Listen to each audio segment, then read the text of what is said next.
Good morning, everyone. My name is Bernadette Smith, and I'm here to talk to you about LGBTQ weddings in 10 minutes. So let's see what I can come up with in 10 minutes.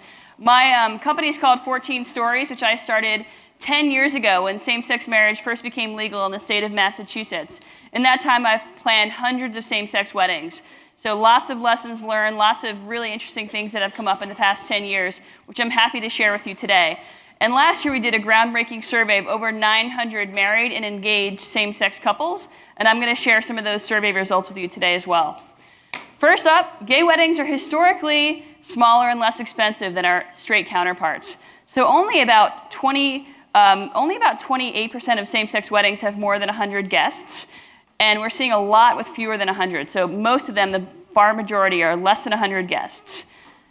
And about straight and gay we're spending about the same in terms of luxury wedding. So about 4% of both straight and gay couples are spending $96,000 or more on their wedding. So regardless of whether it's a straight couple or a gay couple, we're both in the same luxury category for about 4%. Also, contrary to whatever stereotypes you might have, gay men are actually spending about 15% less on their weddings than than lesbians. And that could be because lack of a dress, perhaps, most of the time, anyway. Older couples are spending less than younger same-sex couples.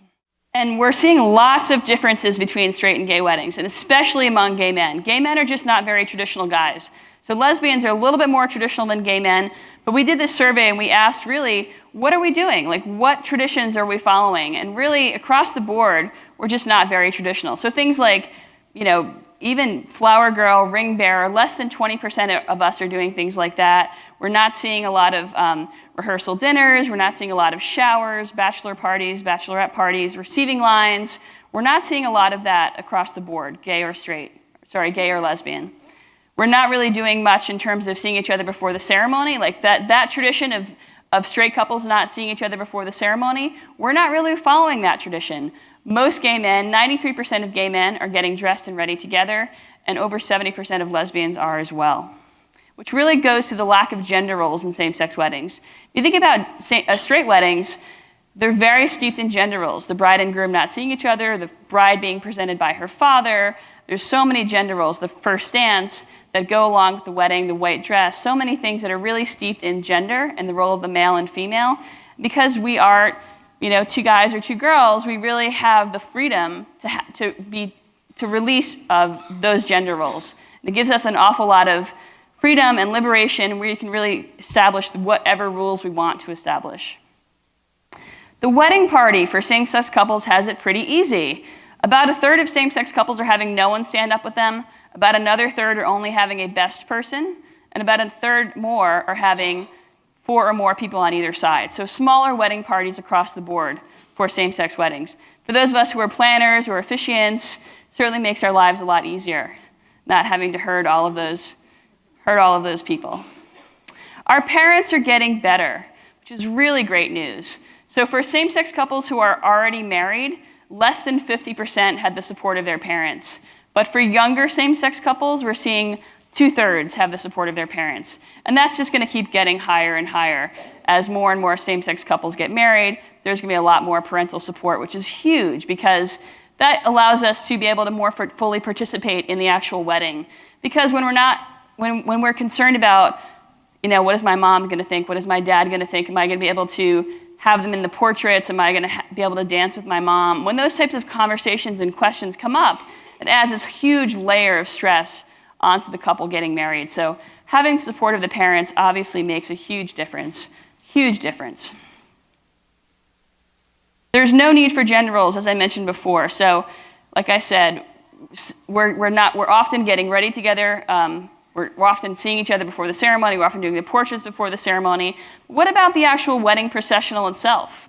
Well, when there's a same-sex wedding, who's the bride? Who's the last one down the aisle? Who gets the special song? Well, sometimes there are 2 brides, sometimes there are no brides. So that gives us an awful lot of freedom to do whatever we want in terms of the ceremony processional. So 78% of gay men actually enter the space together holding hands, and about 60% of lesbians do as well. I'm going to show you some photos of this. So 2 grooms entering the space together. Here's another picture of 2 grooms entering the space together. This is an example of how we use 2 aisles. So how awesome is it that we could have 2 aisles instead of 1, right? In a situation where we have 2 women or 2 men processing it at the same time, why not give them each their own aisle? First of all, for us, it's another place to decorate, which is an awful lot of fun. Second of all, our guests don't know what to expect. They've never seen 2 aisles before. How cool is that for the guests to really see something as non-traditional as each partner processing simultaneously? And not only that, but it allows for there to be a unity ritual as the ceremony is even getting started. 2 becoming 1 is really happening with 2 aisles. If the couple's processing down 2 separate aisles, meeting in the middle at the ceremony space, it's really a metaphor for 2 becoming 1, just like a unity ritual would be, like a sand ceremony or a candle ceremony. Here's another example of 2 aisles. We have the 2 women coming in from 2 different directions with their fathers, and then they merge down 1 central aisle. So it's very, very cool. Unfortunately, another thing that happens with same-sex wedding planning is that there's a lot of discrimination. About a quarter of same-sex couples experience discrimination when planning their wedding. And we asked this question on our survey, and one of the pieces of feedback we got, one of the stories that we were told, is about an invitation company that wouldn't refuse the order of the same-sex couple, but they donated the money to an ex-gay organization. Here's another couple that told us about how they went to tour the wedding venue, they made a deposit, and then the concierge stopped returning their calls, and they had to reprint the invitations. They thought they had the wedding venue blocked, they had paid the money, they got their money back and had to reprint the invitations. So pretty horrible stuff, but unfortunately it happens all the time. So really encourage you to be advocates for your clients and not just assume that the people that you already refer your clients to are LGBT friendly, but actually have those conversations to make sure that they are. Language matters.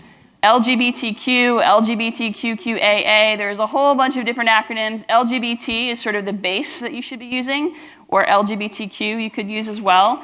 But Facebook now knows that there are 56 different genders, according to Facebook. If you are a Facebook user, you can choose between 56 different genders in your profile. I started to update mine and started typing in female, and look at all the options that popped up. So for a lot of people who are part of the LGBT community or LGBTQ community, they might not necessarily feel like checking the box that says male or female or straight or gay. They might feel like they're more queer or cisgender or something else that is a little bit more broad than just male or female. There's a lot of fluidity. Really be open to the gender expression, gender presentation that your clients bring to you. And your language on your website and in your marketing materials might be very bride and groom centric.